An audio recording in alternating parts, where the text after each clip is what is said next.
السلام علیکم۔ آج ہم جوہر کے اندرونی ساخت سبق میں الیکٹرانی تشکیل کسے کہتے ہیں یہ سمجھیں گے۔ سونے کے بارے میں آپ سبھی جانتے ہیں۔ سونے کو گولڈ کہا جاتا ہے اور اس کی علامت ہے کیپٹل اے اور اسمال یو۔ سونے کے جوہر میں 79 الیکٹرانز ہوتے ہیں۔ اتنے سارے الیکٹرانز کی جوہر میں ترتیب وار موجودگی کو ہی الیکٹرانی تشکیل کہا جاتا ہے۔ ہم جانتے ہیں کہ جوہر کا بیچ والا حصہ مرکزہ کہلاتا ہے اور مرکزہ میں نیوٹران اور پروٹون نامی ذرات موجود ہوتے ہیں۔ نیوٹران پر کوئی برقی بار نہیں ہوتا جبکہ پروٹون مثبت باردار ہوتے ہیں۔ جوہر میں جتنے پروٹون ہوتے ہیں اتنے ہی الیکٹران بھی موجود ہوتے ہیں۔ تو کیا یہ الیکٹران ایک گچھے کی شکل میں مرکزہ سے جڑے ہوتے ہیں یا پھر یہ مرکزہ کے ارد گرد بکھرے ہوتے ہیں یا پھر یہ ایک ہی مدار میں مرکزے کے گرد گردش کرتے ہیں؟ تو ایسا بالکل بھی نہیں ہوتا۔ آپ نے پیاز تو دیکھا ہی ہوگا۔ پیاز کا جو بیچ کا حصہ ہے وہ جوہر کے مرکزہ کی طرح ہوتا ہے اور پیاز کی مختلف پرت جوہر میں موجود مختلف خول ہوتے ہیں جن میں الیکٹران موجود ہوتے ہیں۔ مرکزہ کے گرد خول مدار پرت در پرت موجود ہوتے ہیں۔ ہر خول کی الیکٹران کو سمانے کی مخصوص گنجائش ہوتی ہے۔ الیکٹرانی تشکیل: کسی عنصر کے جوہر میں الیکٹران کی خول مدار کے مطابق ترتیب کو عناصر کی الیکٹرانی تشکیل کہتے ہیں۔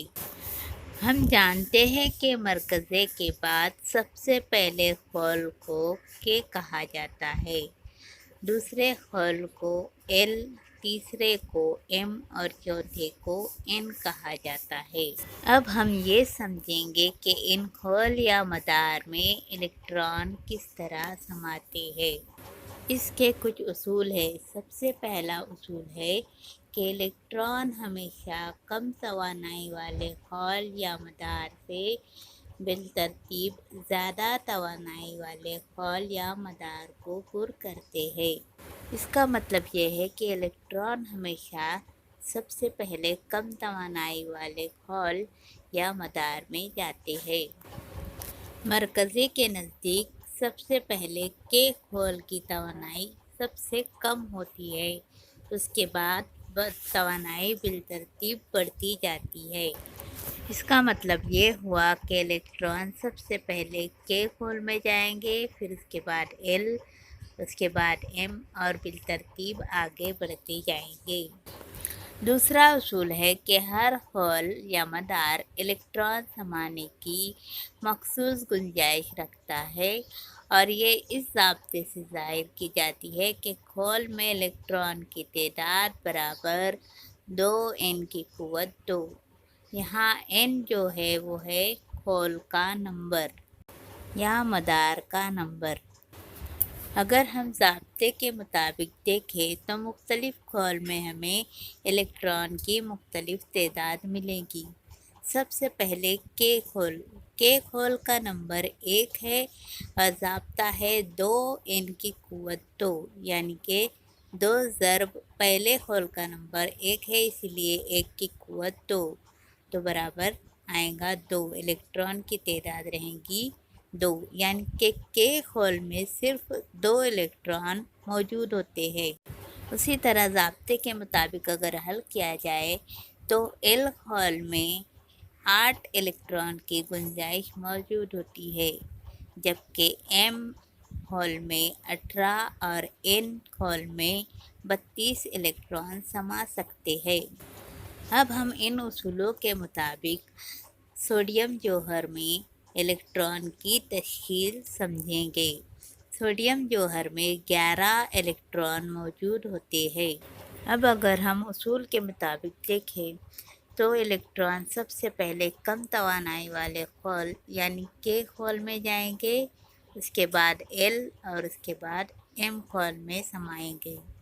دوسرے اصول کے مطابق K خول کی الیکٹران سمانے کی طاقت صرف 2 الیکٹران کی ہے۔ اس کے بعد L خول کی 8 الیکٹران سمانے کی طاقت ہے۔ اسی لیے K خول میں 2 الیکٹران ہیں اور L خول میں 8 الیکٹران ہے۔ باقی بچنے والا 1 الیکٹران M خول میں ڈالا جاتا ہے۔ اس طرح سوڈیم جوہر کے 11 الیکٹران کی مختلف خول میں ترتیب کو سوڈیم جوہر کی الیکٹرانی تشکیل کا خاکہ کہا جاتا ہے۔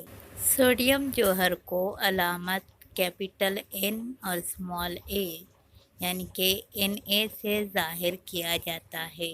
سوڈیم جوہر کی الیکٹرانی تشکیل اس طرح رہے گی: Na 2,8,1۔ اس بات کا دھیان رکھیے کہ اوپر جو تصویر دکھائی گئی ہے اسے الیکٹرانی تشکیل کا خاکہ کہا جاتا ہے، جبکہ ہر مدار میں موجود الیکٹران کی تعداد کو الیکٹرانی تشکیل کہا جاتا ہے۔ اب ہم کتاب کے صفحہ نمبر 33 پر دی ہوئی جدول مکمل کریں گے۔ اس جدول میں ہمیں کچھ عناصر، ان کی علامت اور ان کے جوہر میں الیکٹران کی تعداد دی گئی ہے۔ اس بنا پر ہمیں ان کے الیکٹران کو KLMN خول میں کتنی تعداد آئے گی وہ لکھنا ہے اور اسی کے ساتھ تعددی شکل میں الیکٹرانی تشکیل بھی لکھنا ہے۔ اس جدول میں آپ کو ہائیڈروجن، ہیلیم، لیتھیم اور کاربن کے مختلف خول میں الیکٹران کی تعداد اور الیکٹرانی تشکیل دکھائی گئی ہے۔